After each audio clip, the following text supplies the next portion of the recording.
I'm Daniel Hayes, a disabled veteran who thought a quiet lakeside retreat would mend the cracks in my family's life. My 15-year-old son, Noah, and I were desperate for peace after my wife walked out, unable to cope with my disability. 2 years ago, a factory accident took my left leg, leaving me with a prosthetic and $2,850 a month in disability payments. I was determined to show Noah I could still be the father he needed, despite the wheelchair and the emotional scars from our broken family. So, in the summer of 2024, we headed to our inherited cabin on Willow Lake in Wisconsin, a serene spot in the Pine View Estates community, hoping for a fresh start. Little did I know, our dream vacation would spiral into a nightmare that tested every ounce of our strength. The cabin was everything I'd hoped for: cedar walls, a sturdy dock stretching into glassy water, framed by whispering pines.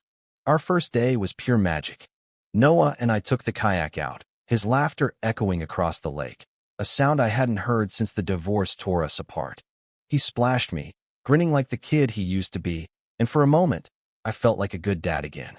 But my prosthetic started rubbing raw after hours on the water, and exhaustion hit me hard, something anyone with a disability knows too well. By 6:30 p.m., we were beat, so we left the kayak on the shore, figuring we'd store it properly in the morning. That small choice ignited a chain of events that nearly cost us everything. At 7 a.m. the next day, a sharp knock jolted me awake. It wasn't a neighborly welcome, but a cold, calculated rap.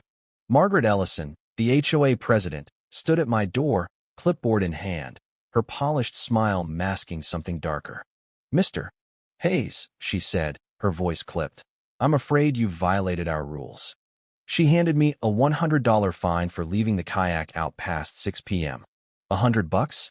For a first offense, on our first day, as newcomers? I'd navigated enough bureaucracy to know this was outrageous. Her eyes flicked to my wheelchair, and she added, "Property rules can be challenging for some, but compliance is non-negotiable." The condescension stung, reminding me of every time someone assumed my disability meant weakness. I dug into the Pine View Estates bylaws online and found the truth. First violations warranted a warning, with fines capped at $30. Margaret had deliberately overcharged me, banking on me being too overwhelmed to fight back. I sent a polite but firm email, citing the rules and questioning the fine. What I didn't know was that my last name, Hayes, lit a fuse in Margaret's mind. The cabin had once been hers, shared with my late brother, Thomas, during their bitter marriage. When Thomas died in a motorcycle crash a year earlier, I inherited the cabin, and Margaret's resentment erupted into a vendetta. Her reply was chilling. "Fines are at my discretion per emergency powers. Focus on compliance, Mr. Hayes, considering your circumstances." The jab at my disability was clear. That night, our neighbor, Frank Miller, a grizzled Marine veteran everyone called Pops, stopped by. He read Margaret's email and frowned. "This ain't about rules, Daniel. This is personal. I've lived here 20 years, and she's never gone after anyone like this." Later, I noticed Margaret's SUV parked across the lake, her silhouette inside, watching us for hours. My gut screamed trouble. The fines kept coming: $200 for lawn chairs left out after dusk, $150 for unapproved porch lights. I called the police, hoping for help. Officer Ryan Keller arrived, young and earnest, taking notes as I explained the harassment. For a moment, I thought we had an ally. Then Margaret appeared, groceries in hand, feigning surprise. "Officer Keller, thank goodness," she said, her voice dripping with concern. "The community's worried about Mr. Hayes' behavior." She spun a tale of me as an unstable veteran, flashing my polite emails as if they were threats. Ryan's demeanor shifted. He started treating me like a suspect. I later learned Margaret was paying him $1,200 a month, exploiting his $15,000 gambling debts to loan sharks. Noah, seeing my frustration, suggested a video to expose Margaret. He poured his heart into it, showing her fines and my wheelchair, tagging it with hashtags about disability rights and HOA abuse. It racked up 2,000 shares in hours, but Ryan, using his police training, orchestrated a takedown. He and his buddies mass reported the video for harassing an elderly official, getting Noah's account suspended. Our neighbors, once friendly, started avoiding us, spooked by Ryan's rumors of my PTSD-fueled threats. Pop stepped in, teaching Noah firearm safety with his old AR-15. "It's about responsibility," he said, "not vengeance." Noah practiced nightly, finding calm in the routine. I documented every find, every threat, building a case. Meanwhile, Margaret's obsession grew. She drove by our cabin 10 times a day, snapping photos, tracking our routines. Pops, with his marine instincts, warned, "She's planning something big, Daniel. This is war." At 2:45 a.m. on August 10th, 2024, it came. Footsteps crunched on gravel, followed by urgent whispers.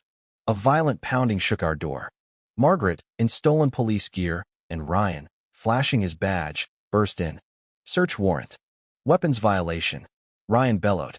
I demanded to see the warrant, my phone streaming to the cloud, thanks to Pop's advice. Margaret's composure shattered as she stepped into the cabin, her old home. "I picked every tile in this kitchen," she screamed, tears streaming. "I planted that garden for my family."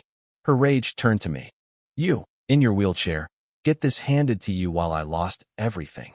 Ryan, sweating, grabbed my wheelchair, threatening arrest. Noah, behind the door, saw it all.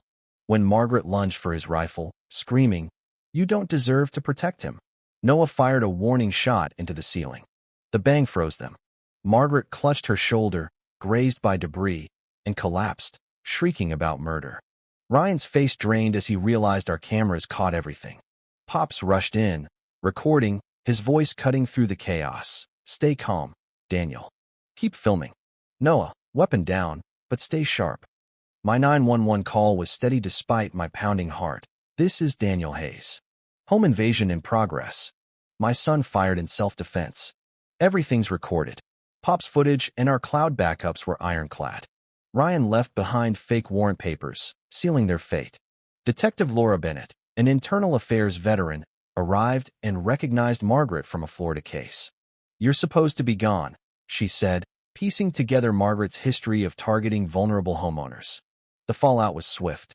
Margaret's storage unit revealed a trove of fake documents and profiles on families she'd driven out across states. She was a predator, using HOAs to prey on the weak. Ryan confessed, exposing $5,000 in bribes from Margaret to fund his debts. He got 8 years in prison, his career and family gone. Margaret faced 18 years, $120,000 in restitution, and a lifetime HOA ban. Her viral perp walk, tagged HOA Karen, became a symbol of justice.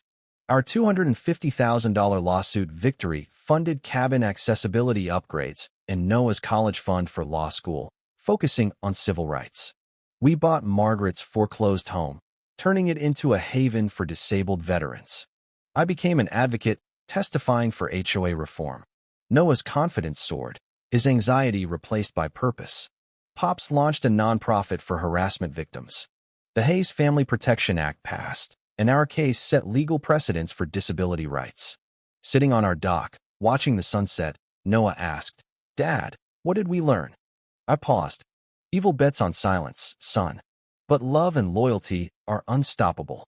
From a nightmare, we built a legacy of justice. What do you think? Was Noah right to fire that warning shot? Or should he have waited?